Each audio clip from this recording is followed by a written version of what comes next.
My name is Sue, and this is my second video in the Me Too movement. In case you haven't seen the first video, many haven't, I was sexually abused from the ages of 7 to 17. My abuse started back in 1968, so I'm nearing the 50-year mark as to when everything started. I often get asked why I choose to still talk about it, and the reason is simple. When I share my story, people are able to open up and share theirs if they so choose. I've had many instances where that happened, and it's evident with the hashtag #MeToo as well. Many men and women are coming forward with sexual harassment, abuse, and rape, and it's a good thing. As adults, we have a choice as to whether we want to talk about it, whether we want to keep it buried, whether we want to go to the police, seek therapy. Whatever gets us through is what we need to do, and that's our choice. Now, what scares me are the children. There are children that are being sexually abused as we speak, and they don't have a voice. They're terrified, and someone has to speak up for them. We need to create a safe environment for them to tell. I spoke in churches and schools, and on the Oprah show.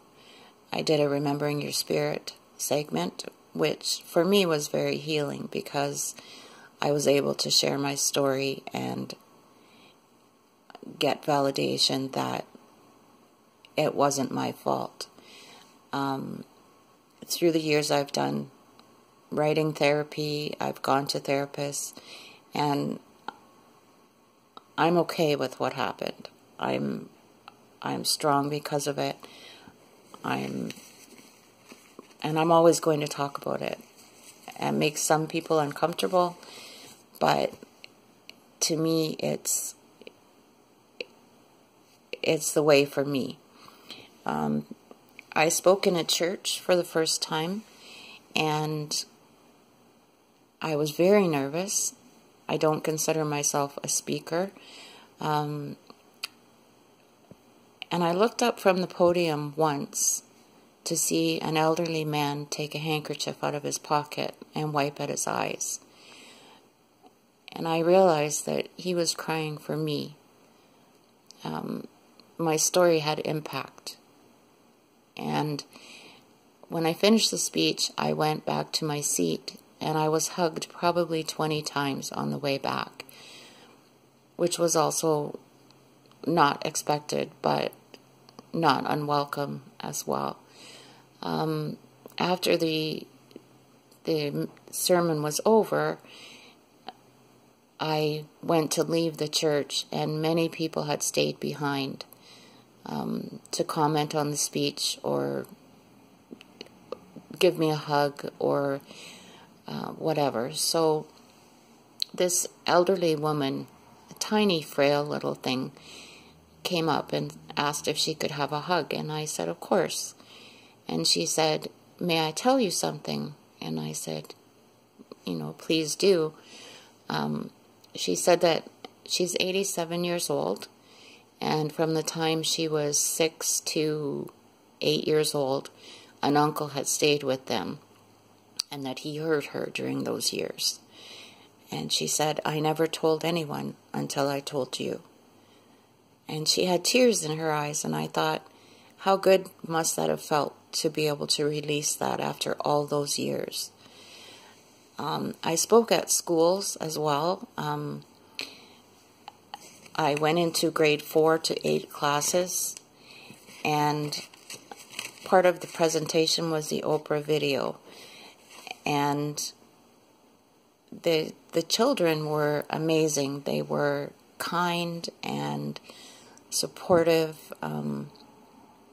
very open to listening to my story. Now, before the class, I had passed out little scraps of paper and put them on each desk. And I showed the kids a secret box that I had made. And I explained that after the presentation, if they had any questions or concerns, comments, they could write them on the note and fold it up and put it into the secret box. I stressed as well that even if you don't have a question, please fold the paper blank and put it in the box, because I didn't want one person to be putting a question and then when I came back to discuss the questions, no one would know who that person was, so it was completely anonymous. I still have those notes, all of them, and over the years I take them out and they haunt me, because those little innocent kids, many of them say, I support you, you have my support, you're very brave, things like that. But there are a few that made me cry. One of them was, how do I get someone to stop hurting my little sister? How can a person that young carry the weight of that on their shoulders? Another note was, how do I know if it's really sexual abuse? Or what if you can't trust anybody? Or this one just is so difficult to hear. What if my friend told me a really bad secret and made me promise not to tell? And I know she'll get mad if I tell. So I read these notes in the office and I cried. And I went back to each classroom with the pertinent questions that I wanted to discuss. So I said to whoever gave the note of the secret her friend told, or his friend told, tell, because she may be mad at you, or he may be mad at you forever, or maybe just for a while, but whatever's happening to that person will stop. So we discussed those questions, and it was very, very empowering to them to know that they could have asked anything. When I was done the question period, I was getting ready to leave and gathering my things together, and I felt a little tug on my sleeve, and I looked down, and there was this beautiful little girl, these big blue eyes looking up at me, and she said, "Mrs. Mason, you're so cool." And I thought, you know, how sweet of her to just come up and say that. That evening, this beautiful little girl went to the police because her father was sexually abusing her. So for me, every moment I spent in those classrooms was worth anything, because that little girl is safe. After I was on the Oprah show, it was all over the newspapers because we were in a small town. The two neighbor girls went to the police. They were 14 and 16. And they were safe because I told my story. We need to create a safe environment for kids. Whether we start programs in the schools, something that gives them the security and the bravery to go and tell someone, because they're being a pedophile will say or do anything to keep their secret. They make it that it's not just their fault, it's the child's fault as well. You know, that we're in this together type thing.